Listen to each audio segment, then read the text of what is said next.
Most people lose their day in the first 5 minutes. Not because they're lazy, because they wake up reactive. Phone, notifications, noise. Their nervous system is hijacked before their feet touch the floor. And once you start reactive, you stay reactive. High performance psychology reveals something most people never learn.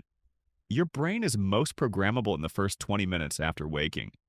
This is when your cortisol awakening response naturally spikes.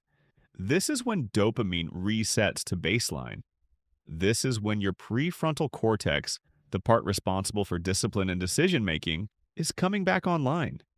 You are neurologically impressionable, meaning the first inputs of your day become the emotional blueprint for the next 16 hours. Let's build a morning that installs stability instead of chaos, based on biology, not motivation. 1. Do not touch your phone for 15 to 30 minutes. Low-level mornings start with consumption. High-level mornings start with command. The moment you check your phone, you introduce unpredictable reward cycles. Messages, updates, novelty. That unpredictability spikes dopamine aggressively. And dopamine doesn't just create pleasure, it creates pursuit. If your first pursuit is scrolling, your brain learns.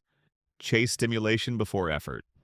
By 10 a.m., focus feels harder. Deep work feels heavier. Silence feels uncomfortable.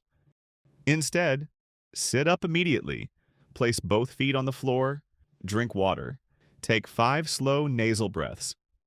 This regulates heart rate variability and signals safety to your nervous system. You are not seeking input, you are establishing control. Input shapes identity. Guard it. 2. Light exposure within 10 minutes.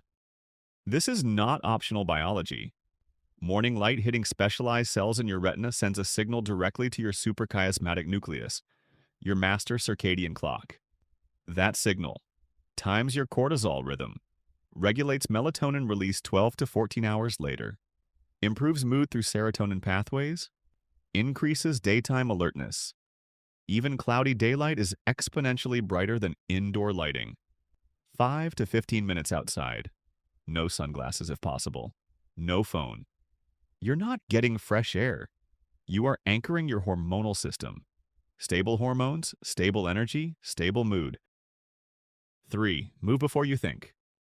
Sleep inertia is real. Your brain doesn't snap into clarity instantly. Blood flow and neural activation need stimulation. Light movement increases circulation to the prefrontal cortex and elevates BDNF, a protein linked to learning, focus, and resilience. You don't need intensity, you need activation. Options: 20 squats, 10 push-ups, a 10-minute brisk walk, mobility flow with controlled breathing. Movement shifts you from passive organism to intentional operator. The body declares action. The mind follows instruction. 4. Delay caffeine, 60 to 90 minutes. Cortisol already peaks within the first hour of waking. If you introduce caffeine immediately, you blunt your natural alertness rhythm and increase long-term dependence. Waiting allows natural wakefulness to rise, adenosine clearance to occur properly, caffeine to act as enhancement, not correction. You don't want caffeine to compensate for poor regulation. You want it to amplify a system already online. That's leverage. 5. Install direction before consumption. Most people wake up scanning for problems. That activates the amygdala, threat mode. Instead, activate executive mode. Ask yourself, what would make today objectively successful? Write 1 to 3 outcomes. Not vague goals, specific behaviors. This engages your prefrontal cortex and reduces cognitive noise. Clarity lowers stress. Lower stress increases cognitive performance. Performance builds confidence. You stop drifting, you start deciding. 6. Create a micro-win immediately. Make your bed, clear your desk, complete one tiny task. Behavioral psychology consistently shows that small completed actions increase perceived self-efficacy. Self-efficacy is belief in your own capability, and capability, felt early, compounds all day. It's not about the bed, it's about proving to yourself, within 5 minutes, that you follow through. Now here's what most productivity advice misses. The perfect morning is not about maximizing output. It's about regulating your nervous system before exposure. If your morning is chaotic, overstimulated, rushed, your sympathetic nervous system dominates. You operate from urgency, but if your morning is structured, light filled, intentional, your nervous system stabilizes. And a regulated nervous system makes better decisions.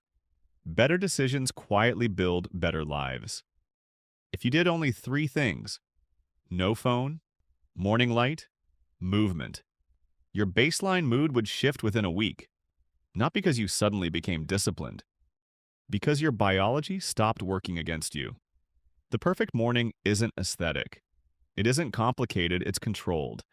And control installed early and quietly changes everything.